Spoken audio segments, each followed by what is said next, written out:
how could our oneness and unity prove to the world that Jesus is the Messiah? That's not proof. That's not going to work. You know what will work is if we bring Ravi Zacharias here. And he's just smarter than anyone on the earth. And he can just prove that you're the Messiah. And again, I love Ravi, one of my favorite people. I was just with him this week. I adore him. Okay, so this is not a slam on any of these people. Don't start these rumors. You guys always do that. Okay, so... But in my logic, I think, well, yeah, and let's get someone famous, let's get a star in here. He'll, whoever. Who's a famous like celebrity that claims Christian? Who? JP. Is he maybe a little more famous than whoever that is? Who? Oh, Justin Bieber. Okay, whatever. Okay. Justin will work. I've heard of him. And it's the idea of this will work. That'll get everyone there. So Justin, open up, get everyone there. Ravi, just use that crazy brain and convince them. And God says, my ways aren't your ways. What did I say? I said, if you guys would love one another so deeply, then people know you're my disciples. Jesus prayed, God, would they become perfectly one? I and them, you and me, may they be brought to complete unity so that the world may know that you sent me. What does Paul say in Philippians? He says, man, if you would just strive side by side together, unafraid of anything, then the world will believe in their destruction and in your salvation.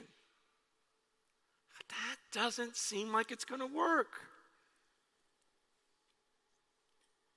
Well, it doesn't seem like marching around a city 7 times is going to work either. It doesn't seem like sticking a stick into water is going to split anything. This book is filled with things that shouldn't work. And God says, you don't understand. The way you think is not the way I think. You've got all these brilliant ideas. Listen to you guys talk. Listen to your podcast. Look at all your genius strategies. He goes, I've given you one. I'm telling you.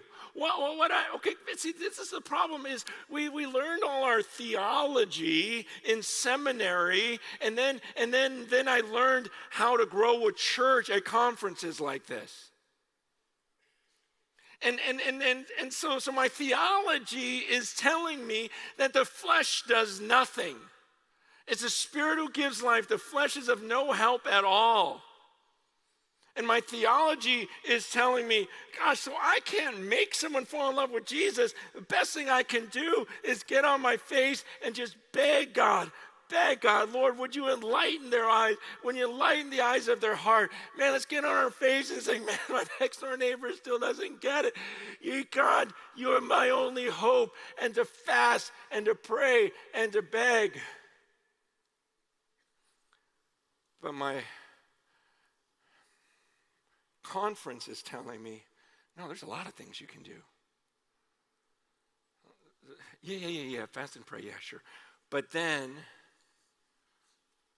Bieber and Zacharias, you can't beat that. It's just, this will work. This will work. And I'm just praying a new generation rises up and says, let's try that fasting and prayer thing. Let's try becoming perfectly one and just see if it works. Let's just see. Let's honor the body and blood of Christ. Let's tremble at his word. Let's actually revere him. And maybe he'll hear us because the Bible says that Jesus was heard because of his reverence, Hebrews 5. So if it took reverence from Jesus, be heard by the Father.